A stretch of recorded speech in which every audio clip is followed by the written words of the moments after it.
Hello everyone, let me give you 10 tips on easy and clean enamel hand painting for some quick color separation on your plastic models while I paint up my HG Psycho Gundam Mark II.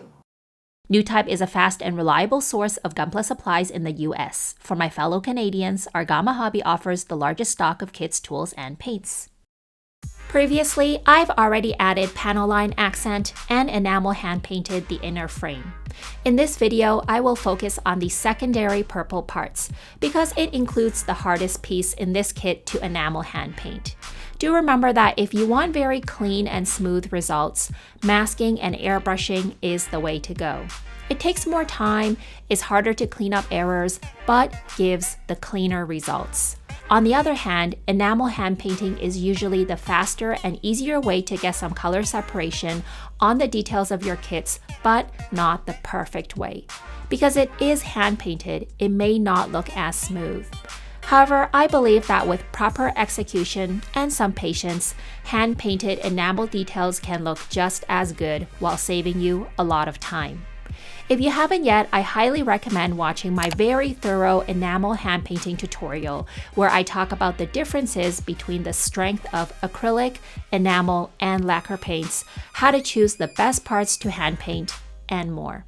In this video, you will see me apply the knowledge from there and offer more detailed tips while painting my current project, the HG Psycho Gundam Mark II.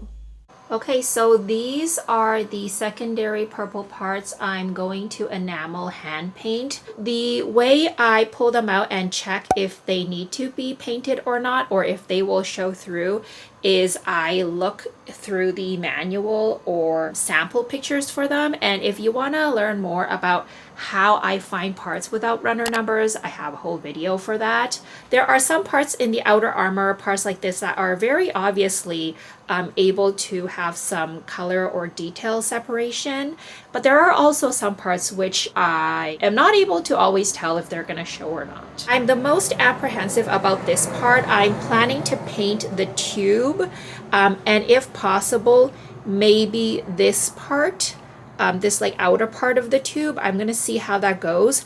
I will very likely have to paint one part, maybe the tube first, top coat it, and then paint the other parts.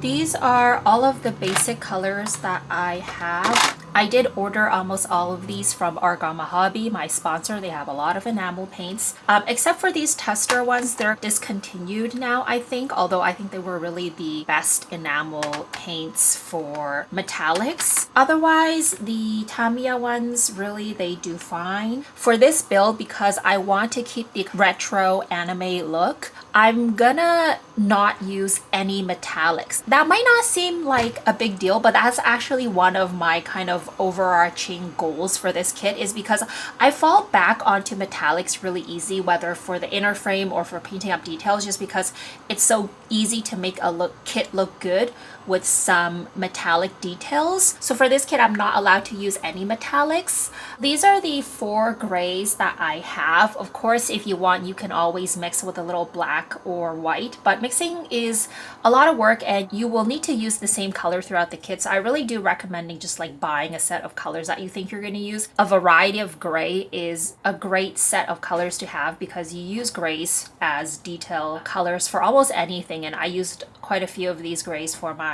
RX 78 2 that I recently painted. When I choose colors for a part, say like this, to consider a few things is how much do I want this detail to pop. I'm gonna be painting this little dot here, and notice I've already done the panel line accent first, and that's what you should do first because it's going to be in the recesses, and then you do your enamel hand painting. How I choose colors for parts is, number one, I have to consider how much do I want that detail to pop. If I really want a certain detail to pop, I might choose a brighter color, especially if the detail is small. It'll just be a little small pop. If I want a more subtle difference on a part like this, which I've already checked is going to be the inner part of the arm. I don't need a detail like this to pop too much. In fact, I don't want it to because it's not like a significant part of the outer design. I don't really want to draw my eyes here. So I'm gonna do this as a very subtle color separation, but I do still want the color separation just because I like having a lot of visual interest in the kit. I'm probably gonna use a darker gray, one that's not gonna show up too much. But for a small little detail like this, which I've already checked, it's gonna be this little cylinder circle part here. I don't mind having a little bit more of a pop here. I'm probably gonna be using a lighter gray for that. Nothing too crazy, maybe like this light gray. I'm gonna look at the colors and then decide. But that's kind of my mindset going into it. Whenever possible, I try to use toothpicks.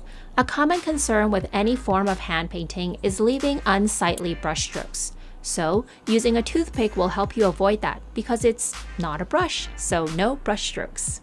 It's also a lot easier to use and dispose of without cleaning. However, it is only best for easy details, that is, mostly flat surfaces with a high border or deep panel lines around them. Notice I always move the part, but not my painting or working hand.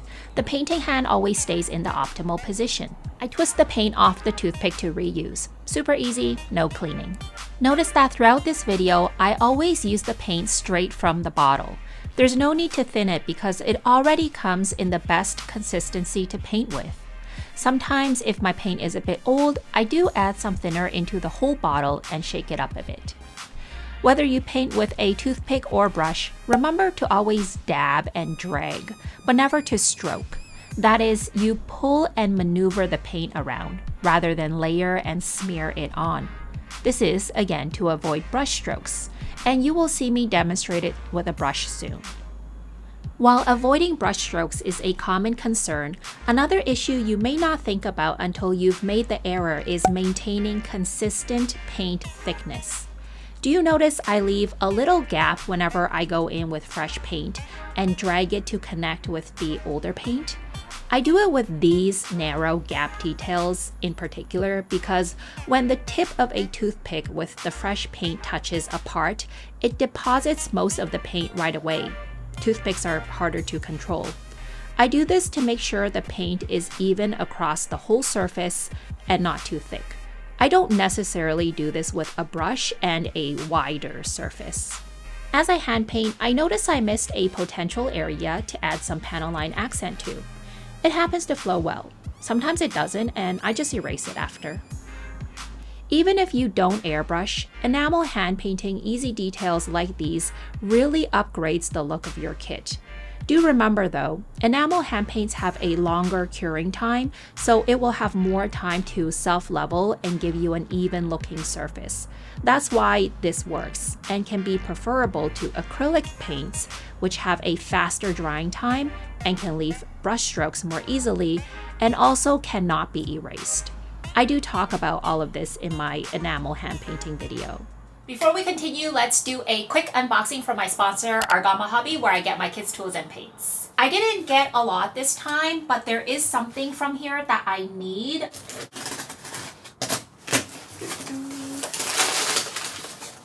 And it's super well packaged. I ordered just 2 paints, the usual flat top coat that I use, the Gaia flat clear that I'll be using really for all of my kids. It's like a really natural looking matte top coat, and it's also Cookie's favorite top coat. So super well packaged individually. I also got a clear pink for the eyes of my Cycle Gundam Mark II. I think clear pink can also be good to use for like the mono eyes on Zaku. I'm gonna test it on a spoon, and if it looks okay, I'll use it. If not, I might just paint the original pink eyes a gloss top coat and just keep the original pink plastic. I don't think it looks that bad. I do usually like to paint the eyes if possible, but it depends on how this looks because it looks really pink. So we'll see. And you can probably tell what this is. Oh, okay. G rework. I always thought it was gray work. Arthur, the owner of Argama Hobby, says he thinks these ones are a bit better than Delpy decal. I haven't actually used G rework yet, but I am at the stage of having to use decals now to finish up my kit. And so that was my mini haul from Argama Hobby, and thank you always so much for your support. Now, let's get on to the hardest parts to paint today, and using a brush. I start off by dropping some enamel thinner into a tray, ready on standby for cleaning. A bit at a time is enough because it can get dirty.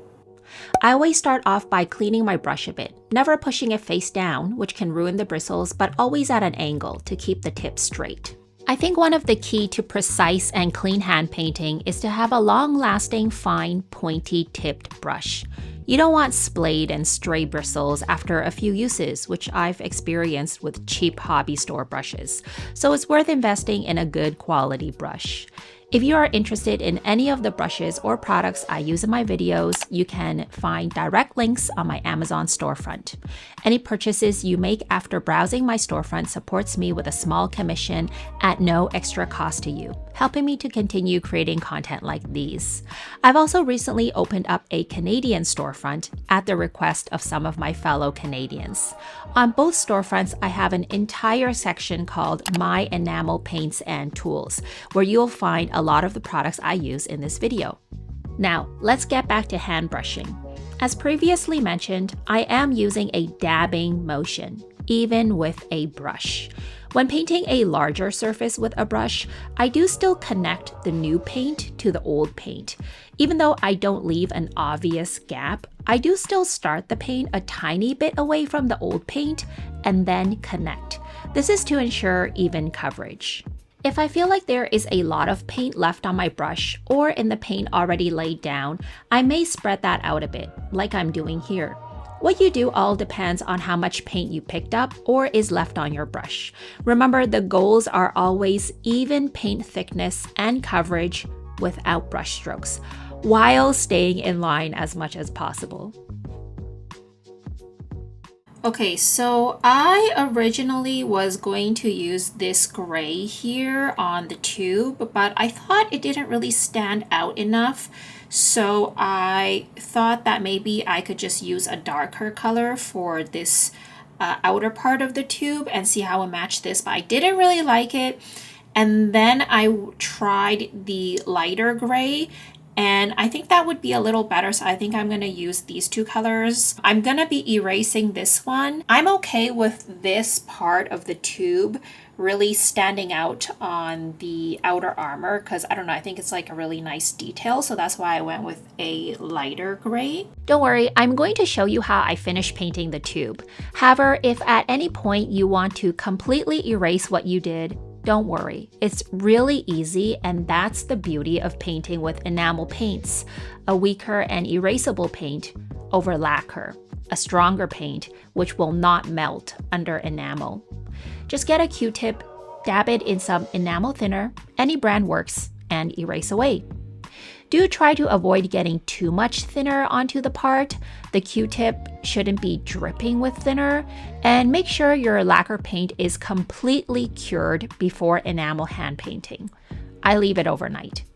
Sometimes enamel thinner can erase a bit of lacquer paint.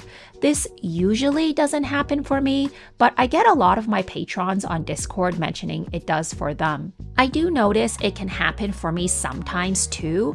I can't say exactly why in every situation, but I'll notice a bit of purple on my Q-tip. I noticed it happened on a part of my shield where I sprayed the gloss paint a bit matte because I was touching it up, doing a few light misty coats as a final finish.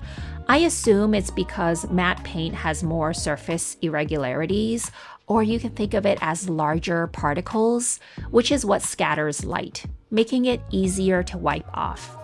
However, I noticed this is less the case with a gloss finish, which has a smoother and tighter bond, making it more resistant. That's why it is generally best if you plan to enamel hand paint to use gloss paints and avoid too many misty coats that will turn your glossy surface matte.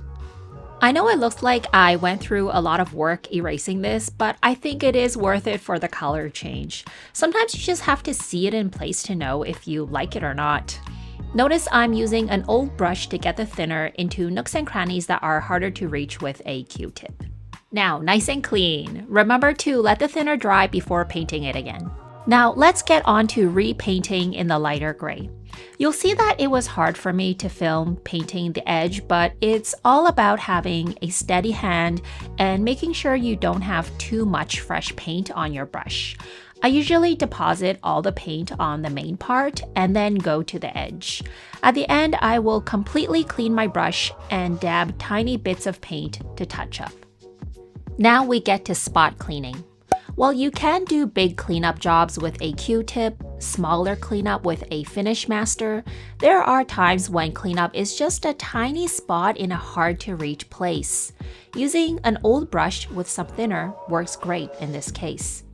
Before cleanup, make sure you wipe off any excess thinner. You don't want too much seeping everywhere, and clean the brush often in between. It is a bit tedious, but really gives your hand-painted details a very clean look. Everything else can be top coated after decal as is, but this one I'm going to top coat first and then finish the rest of the painting. Okay, so these are the parts after top coat. I usually top coat when two different enamel colors are right next to each other. In this kit, there were only 3 sets of part like this, so it's not a lot of them. I try to avoid having to do this as much as possible because enamel hand painting is supposed to be easy and I don't like all the wait time in between. Before top coating enamel, a weaker paint, with lacquer on top, a stronger paint, you should definitely wait for the enamel to fully cure. Again, overnight is best.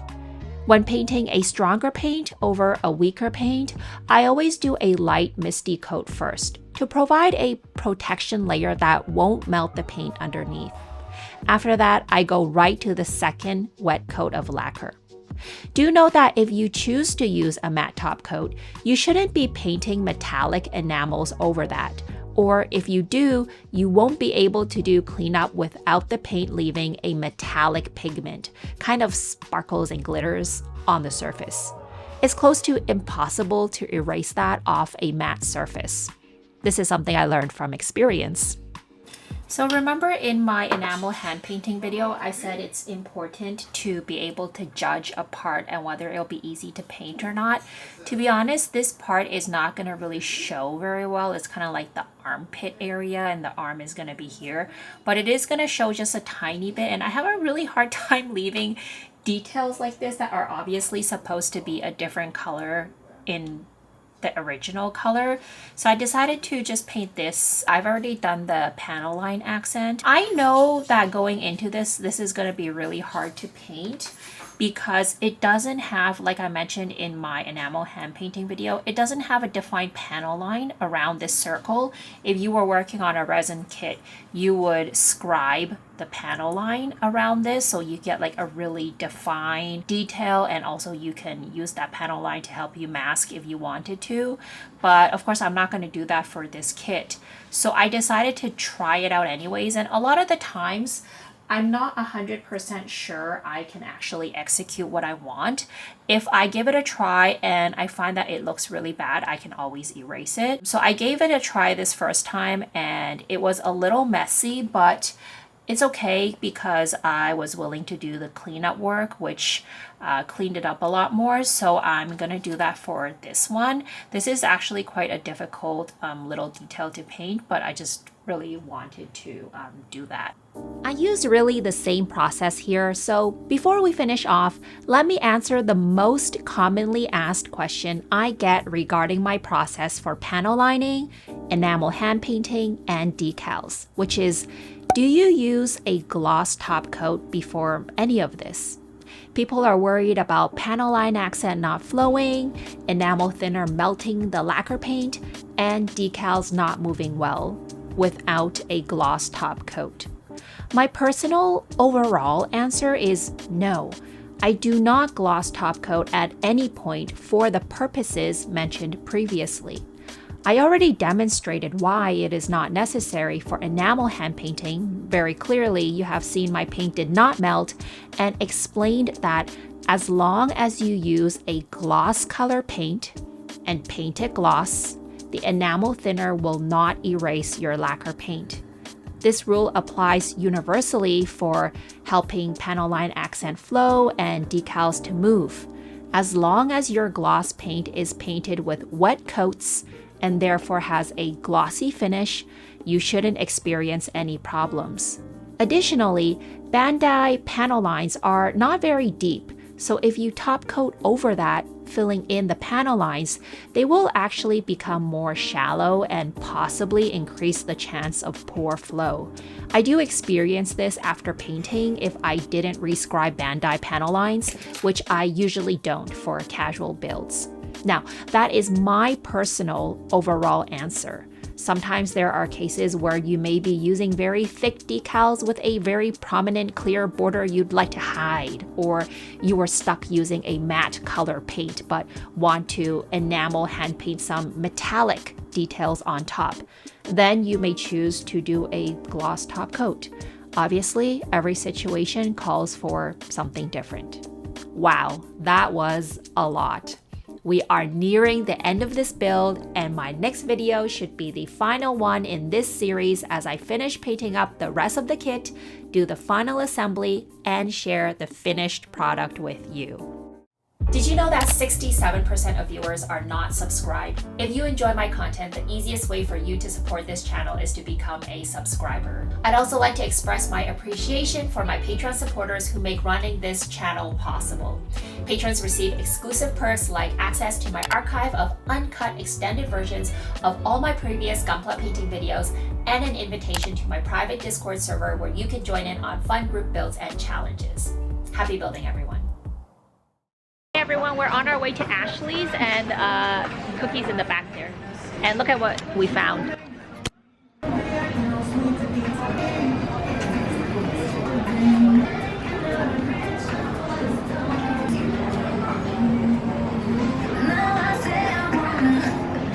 Hey Cookie. 가자. 이거 봐봐. 대기해야 되잖아. Hi, Cookie. My plate and Cookie's plate. 그릇 어디가? 좋은 거야.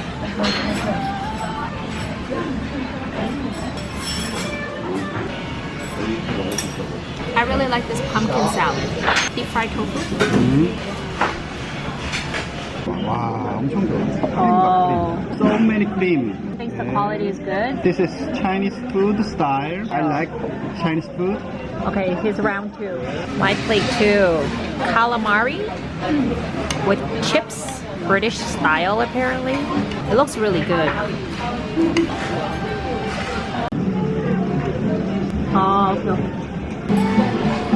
우리는 아닌 것 같아. 오빠 다른 사람이야.